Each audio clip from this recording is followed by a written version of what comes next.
Bienvenue dans cette nouvelle édition du QG Week-end. Au sommaire, en République démocratique du Congo, la nouvelle loi sur la répartition des sièges a été rejetée par le Sénat vendredi 31 juillet. Le nombre de votes en faveur de cette loi n'était pas suffisant. Pour l'opposition et la majorité, le risque de l'impasse est conséquent. Au Burkina Faso, la commission électorale commence l'étude des candidatures aux élections législatives. Elles sont prévues pour le mois d'octobre 2015. Son opération de validation prend fin ce samedi. Le Cameroun, récompensé pour ses efforts dans la lutte contre la faim, le pays a réduit de moitié le nombre de personnes sous-alimentées. C'était le premier des objectifs du millénaire pour le développement fixé par les Nations Unies. Mais d'abord, c'est un véritable feuilleton judiciaire qui secoue l'île Maurice depuis plusieurs mois. Pravin Jugnauth, le fils du Premier ministre démissionnaire Aneroun Jugnauth, a été reconnu coupable de conflit d'intérêts. Et depuis le début du mois de juillet, c'est au tour du directeur des poursuites publiques, Sataïd Boulel, d'être lui aussi soupçonné de conflit d'intérêts au profit d'une compagnie hôtelière détenue en partie par son épouse. Sataïd Boulel est celui qui a lancé les poursuites à l'encontre du fils du Premier ministre. Aussi, pour de nombreux Mauriciens, ces accusations n'auraient rien d'une coïncidence. Le Sénat de la République démocratique du Congo a rejeté vendredi 31 juillet la loi portant sur la répartition des sièges pour les élections locales et municipales. Le texte présenté comme annexe à la loi électorale n'a pas été adopté car le nombre de votes était insuffisant. Sur les 108 membres qui composent le Sénat, seuls 62 membres y ont pris part. Les Elsia Kizimana. La loi portant sur la répartition des sièges aux élections locales et municipales, rejetée par le Sénat de la République démocratique du Congo. Le vote a eu lieu vendredi 31 juillet 2015. Sur 108 membres qui composent le Sénat, 48 sénateurs ont voté oui, 1 a voté non, tandis que 13 se sont abstenus. Ce texte présenté comme annexe à la loi électorale n'a donc pas été adopté par défaut de quorum de vote. Ma lecture, c'est que la loi actuelle, la loi qu'on venait de voter au Parlement, pêche par manque de réalisme et par précipitation. Pourquoi n'a-t-elle pas été appliquée de sitôt? C'est la question que je me pose aussi. Ça fait bientôt pratiquement 8 ans que la Constitution est en vigueur. Il fallait que le gouvernement prépare l'installation de provinces de manière à ce qu'elle fasse graduellement comme cela a été prescrit au moment de l'adoption de la Constitution. Pour l'opposition, cette loi sur la répartition des sièges aux prochaines élections locales et municipales risque non seulement de coûter très cher au pays, mais également de créer des divisions ethniques et territoriales. Opposition et majorité s'accordent à dire que le pays risque de se retrouver dans une impasse. Je crois que tout le monde est d'accord sur des points suivants, des points que je considère intangibles. Premièrement, la décentralisation et l'autonomisation des provinces est une option irréversible. Le Congo sera un pays à province autonome et entité territoriale décentralisée et il va se développer, ou il ne le sera pas, on va tourner à rond. Là, c'est clair. La nécessité d'organiser des élections. Là aussi, il n'y a personne qui conteste cet impératif de démocratie et de gouvernance. Le texte avait été pourtant adopté par l'Assemblée nationale le 25 juillet 2015. Une nouvelle session du Sénat est convoquée pour le 10 août. À l'ordre du jour, toujours le même projet de loi sur la répartition des sièges pour les élections locales et municipales. Au Burkina Faso, l'étude des candidatures et aux élections législatives, elle a démarré. Le scrutin pour les législatives est prévu le 11 octobre 2015. La commission ad hoc de validation a lancé ses travaux jeudi 6 août à Ouagadougou. Emmanuel Milimono. La Commission électorale nationale indépendante du Burkina Faso étudie depuis jeudi 6 août les dossiers de candidature aux élections législatives du 11 octobre prochain. L'opération de validation de la CENI qui s'achève ce samedi 8 août prend essentiellement en compte les conditions administratives de participation à ces scrutins. L'appréciation de l'article 166 du Code électoral sur les conditions d'inéligibilité sera faite par la Cour constitutionnelle qui devrait se prononcer d'ici le 15 août 2015. L'idée, c'est de faire en sorte que le processus électoral aille jusqu'à son terme. La CENI n'a pas de moyens d'investigation. La CENI n'a aucun moyen de contrôle. Nous publions donc les dossiers qui sont complets et qui ne font effectivement pas de problème. Si quelqu'un estime que tel ou tel mérite d'être invalidé sur telle ou telle base juridique, il va devant le Conseil constitutionnel. La Cour de justice de la CEDEAO a en effet demandé à l'État de faire des réaménagements dans le code électoral en vue de permettre à certains candidats de pouvoir participer au scrutin.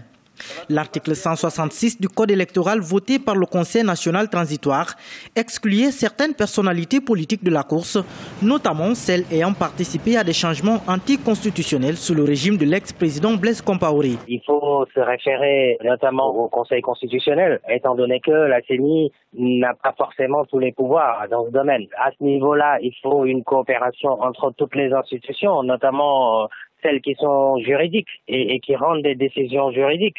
Il va y avoir sans doute des réclamations et c'est à partir de ce moment-là qu'on va pouvoir se référer au Conseil constitutionnel. Les décisions de la Commission électorale nationale indépendante seront ensuite transmises à la Cour constitutionnelle qui se chargera de la validation définitive des candidatures. Ces élections ont un enjeu important car elles marquent le début de la fin du processus de transition en cours dans le pays. Le président de la CENI a annoncé que la publication de la liste des candidats est prévue pour la semaine prochaine. La prise d'otage de Sévaré, ville à une dizaine de kilomètres du chef-lieu de Mopti, s'est achevée dans la matinée de ce samedi au Mali. Selon le gouvernement, le bilan est de 12 morts, dont 5 militaires maliens, 4 terroristes et 3 civils. Les terroristes s'étaient introduits jeudi soir dans l'hôtel Byblos de Sévaré, où logeaient plusieurs ressortissants étrangers. Un otage ukrainien était parvenu à s'échapper. Il évoquait la présence de touristes sud-africains et russes à l'intérieur de l'hôtel. C'est la 3e attaque en moins d'une semaine au Mali. Et on reste au Mali, direction Kidal, située à 350 km au nord de Gao et 8e région administrative du pays. La ville s'est faite connaître de manière négative à cause de l'insécurité créée par les groupes islamistes ces dernières années. Désormais, ses habitants doivent également composer avec des difficultés d'accès à l'eau potable qui menacent la vie de plusieurs milliers de personnes. De Gracias Podo. Depuis plusieurs mois, le nord-est du Mali fait face à une pénurie d'eau qui inquiète de plus en plus les populations. En dépit de la menace permanente des groupes islamistes, la plupart des habitants sont obligés de parcourir plusieurs dizaines de kilomètres pour atteindre les quelques sources d'eau disponibles. Ici, à Kidal, le puits le plus proche se trouve à 10 km de la ville, obligeant les conducteurs de camions à quitter leur domicile de très bonne heure. Parfois, je quitte chez moi très tôt, mais je n'arrive pas en premier. Certains ont même dormi ici depuis hier et d'autres sont venus vers minuit. Il est difficile d'obtenir de l'eau et en plus c'est cher. Les gens ont soif et dans la ville, il n'y a pas d'eau.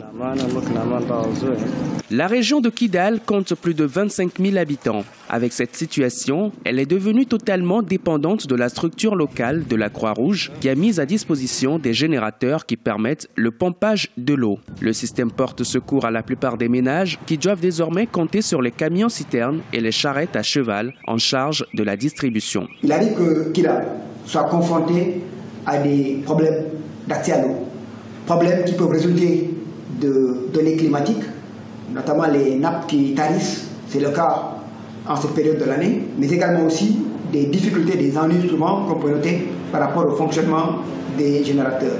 À Kidal, le baril d'eau peut coûter jusqu'à $7, soit 3 500 francs CFA. De l'avis de beaucoup d'habitants, il est plus que jamais urgent de trouver des solutions à cette situation. D'ici là, nombreux sont-ils à profiter des quelques alternatives disponibles.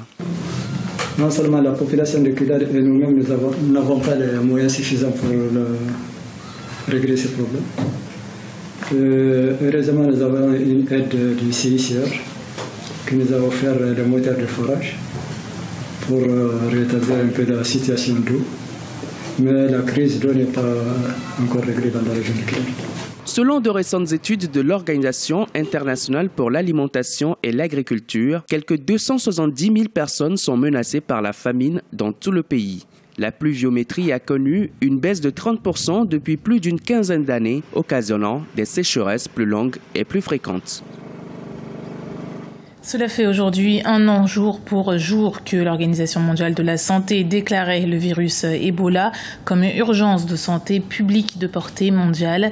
Prise en charge tardivement par la communauté internationale, la fièvre hémorragique a été diagnostiquée chez plus de 27 000 personnes et a été fatale dans 3 786 cas, soit l'épidémie la plus meurtrière depuis la découverte du virus en 1976.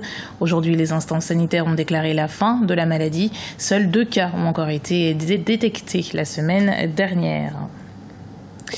Le Cameroun rejoint le rang des pays à avoir atteint le premier objectif du millénaire pour le développement fixé par les Nations Unies.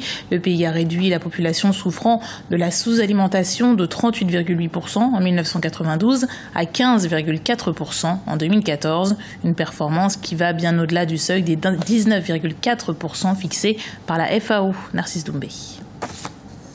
Le Cameroun franchit un nouveau cap dans son combat pour l'éradication de la faim. Le pays a atteint depuis 2014, soit 1 an avant la fin de l'échéance, le premier objectif du millénaire pour le développement fixé par les Nations Unies. Objectif qui consiste à réduire de moitié le nombre de personnes sous-alimentées. Selon les derniers chiffres de la FAO, l'Organisation des Nations Unies pour l'alimentation et l'agriculture, le nombre de Camerounais sous-alimentés est passé de 4,7 millions en 1992 à 2,3 millions en 2014, ce qui représente moins de 5% de la population. Ces efforts reconnus par la FAO ont été couronnés par un prix décerné le 8 juin 2015 dernier à Rome, en Italie. Ce prix pour le Cameroun représente essentiellement un réveil. Ça veut dire que ce que nous faisons, c'est fait et les gens sont intéressés. Nous sommes suivis de part et d'autre, notamment à l'extérieur du Cameroun. Et c'est pour cela qu'il est important que nous puissions maintenir le cap des actions entreprises depuis une dizaine d'années. Parce que l'objectif est pas seulement de réduire la faim, mais de faire que l'agriculture devienne une activité qui produit des richesses. Pour le gouvernement et les producteurs agro-pastoraux camerounais, cette performance est à mettre avant tout à l'actif du monde rural. Ce n'est pas le gouvernement tout seul, c'est avec la population qui est restée au village, qui a eu le courage de rester au village, ou qui a le courage de rentrer au village, parce que c'est aussi l'enjeu d'aujourd'hui. C'est un honneur pour nous, parce que normalement les prix décernés au Cameroun reviennent aux agriculteurs, éleveurs, aux agro-sylvo-pasteurs du Cameroun. Nous nous approprions que c'est notre prix et nous en sommes vraiment très fiers. C'est le résultat de la dure labeur des seigneurs de la terre du Cameroun. 72 pays en développement sur les 129 suivis de près par la FAO ont déjà atteint ce premier objectif du millénaire pour le développement. Le Cameroun fait partie des 29 qui ont atteint l'aspect le plus rigoureux de cet objectif, à savoir réduire de moitié le nombre de personnes souffrant de la faim. Prochain objectif pour ce pays considéré comme grenier de l'Afrique centrale, changer les habitudes alimentaires de ses citoyens afin de réduire les importations de certaines denrées alimentaires telles que le riz. C'était le journal de la rédaction. Merci de l'avoir suivi. Retrouvez dans un instant une nouvelle édition du QG Week-end sur Africa 24.